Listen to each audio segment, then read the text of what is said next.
गए होंगे दोनों? फिर कहीं इन दोनों में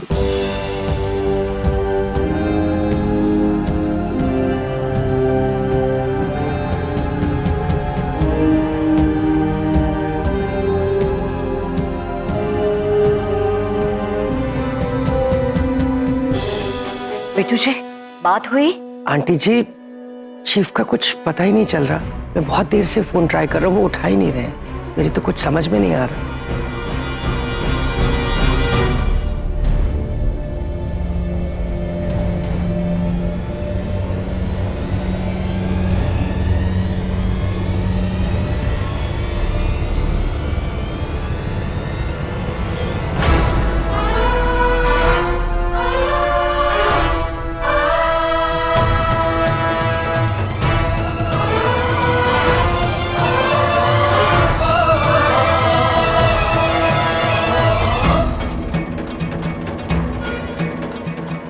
मधु कहाँ चली गई थी?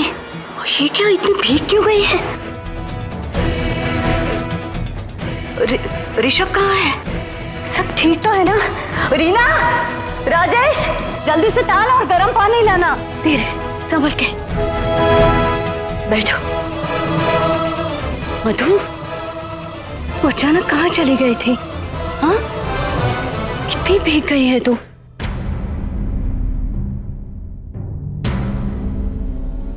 क्या क्या हुआ, क्या था?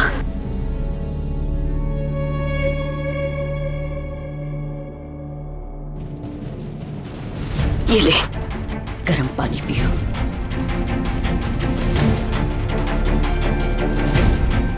एक काम करो, कमरे में चलकर थोड़ा सा आराम कर। हाँ तो ठीक लगेगा।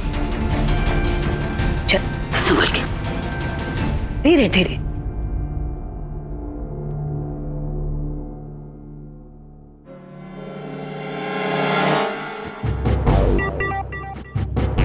लाले, कितनी गलत बात।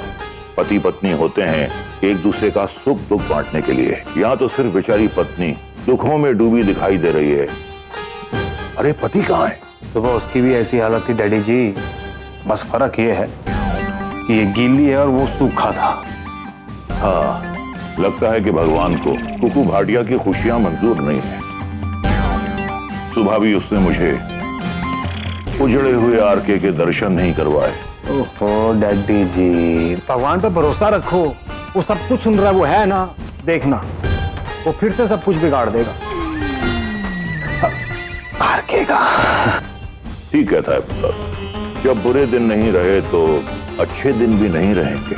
हाँ तो डैडी जी इसी बात पे दो छोटे छोटे। अरे छोटे छोटे क्यों लाले, पटियाला हो जाए पटियाला। चल पटियाला आ जाओ, चलो जाओ। वो आंटी जी। रीना, आंटी जी, चीफ का फोन तो अब बंद आ रहा है, स्विच ऑफ है।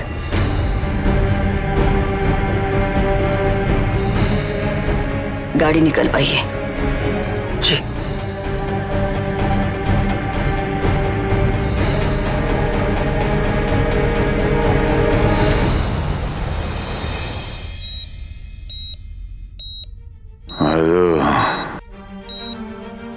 ऐसा कैसे कर सकती है? ऐसा कैसे कर सकती है? आप 1 मिनट मेरे साथ बाहर आइए।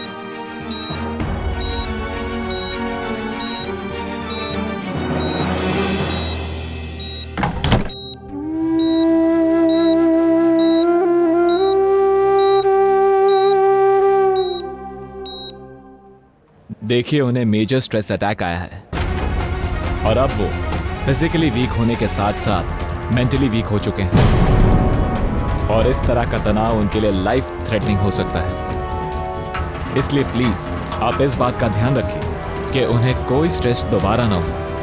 Excuse me.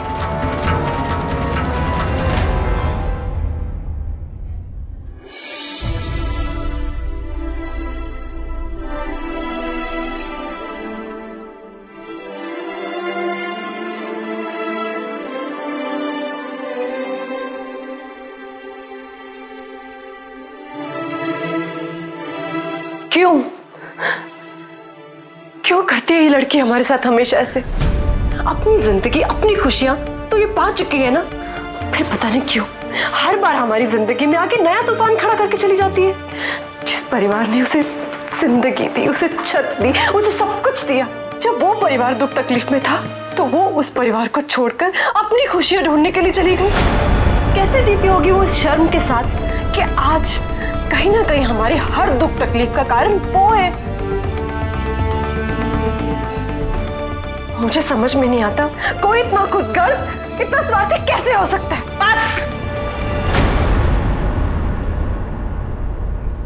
बस कृष्णा, बस अभी है। एक और शब्द नहीं, एक और शब्द बोला ना तो मुझसे बुरा और कोई नहीं होगा। एक्चुअली ना मैं पागल हूं, मेरा दिमाग खराब हो गया था कि मैंने इसको एक टाइटल दिया, हीरोइन। तो हीरोइन नहीं है, तू तो सबसे बड़ी वैम्प है, वैम्प। देख अपने आप को क्या कर रही है तू। अरे असली जिंदगी को तो छोड़, फिल्मों में भी ऐसी वैम्प नहीं होगी जैसी तू बन गई है। रोमा, आज तू कुछ नहीं बोलेगी, आज सिर्फ मैं बोलूंगी और ये सुनेगी। एक्चुअली क्या है ना पद्मिनी, मेकअप लगाकर इसने आईना हजारों बार देखा होगा। आज उस मेकअप के पीछे कौन सा चेहरा छिपा हुआ ना, मैं इसको बताना चाहती हूँ। मैडम, इनसे मिलिए। ये पता कौन है? ये तुम्हारी माँ है। जब तुम जली कटी बातें बोलती हो ना तो इसको बहुत दर्द होता है, बहुत चुभता है, बट ये तेरे को कुछ नहीं बोलती। अगर तेरे जगह मधु होती ना तो 2 चाटे रसीद देती, बट ये तेरे को कुछ नहीं बोलती। बोलूं क्यों? क्योंकि ऊपर जो तेरी माँ बैठी है ना, शायद उसको बुरा ना लग जाए। पद्मिनी, तू उसको मार मार, इसको 2 चाटे रसीद दे, क्योंकि अगर इसकी असली माँ भी होती ना तो वो भी इसके साथ यही करती।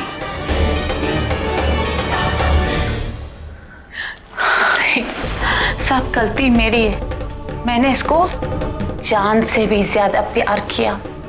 इसके हर एक सपने ना मैंने सजाए हैं। उन सपनों की एक एक ईंट अपने हाथों से रखी।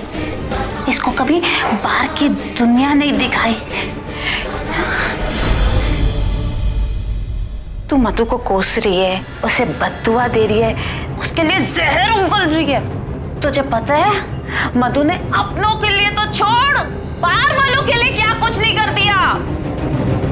पता है, जब दुनिया की माएं इस माँ को देखती है ना तो अंदर से जलन होती है कि हाय, ऐसी बच्ची हमने क्यों नहीं पैदा की। अच्छा मैडम, तू मधु को स्वार्थी बोल रही है ना? हाँ, तो तू मुझे आज बता कि तूने अपनी फैमिली के लिए क्या कर दिया। बोल, कौन सी अपनी गर्दन काट के थाली में परोसी अपनी फैमिली के लिए? बोल, क्या किया तूने? तुझे पता है उसने हमें खुशियां देके अपने हिस्से में सिर्फ आंसू लिए। तूने अपने घर के लिए क्या किया? तूने अपने परिवार के लिए क्या किया? तूने इस माँ के लिए क्या किया? वो मलिक के लिए क्या किया? क्या किया? तूने कुछ नहीं किया।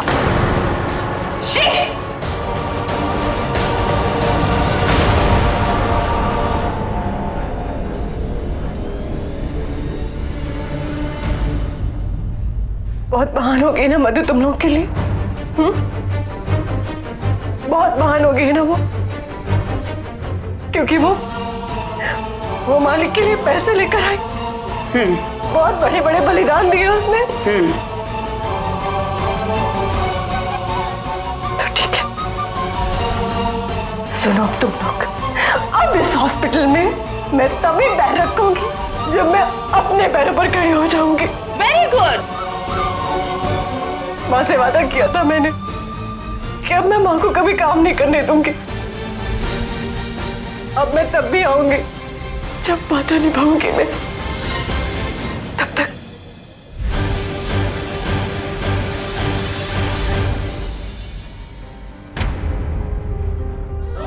तब तक ये मेरी मालिक से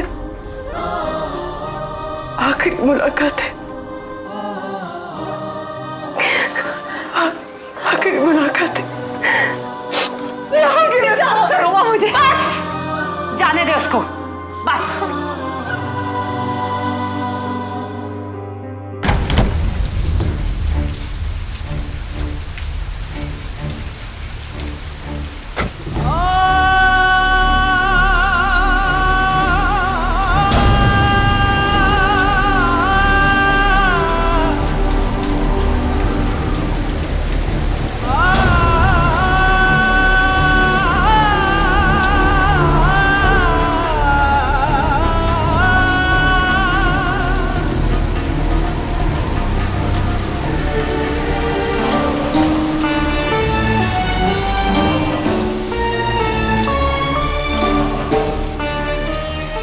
क्यों टाइगर बड़ा होकर अपने पापा का सपना पूरा करके दिखाएगा ना?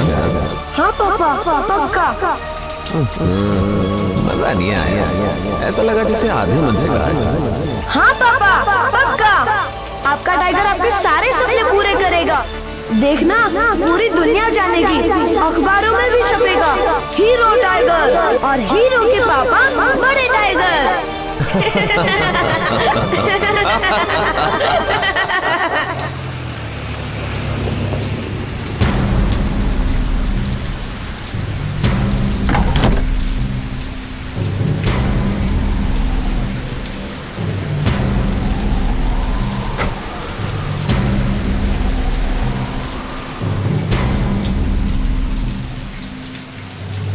ऋषभ, जानती हूं आज जो भी कुछ हुआ उसके बाद तू यहीं मिलेगा। अखबारों में उन तस्वीरों के छपने से तुझे बहुत चोट पहुंची है बेटा, लेकिन इन आंखों ने मधु को परखा है बेटा। वो उतनी भी बुरी नहीं है कि जानबूझकर किसी की भावनाओं को चोट पहुंचाएगी। वो नहीं जानती है बेटा वो तस्वीरें तुम्हारे लिए क्या है। मैं बात करती हूँ उससे। ऋषभ, तू चल।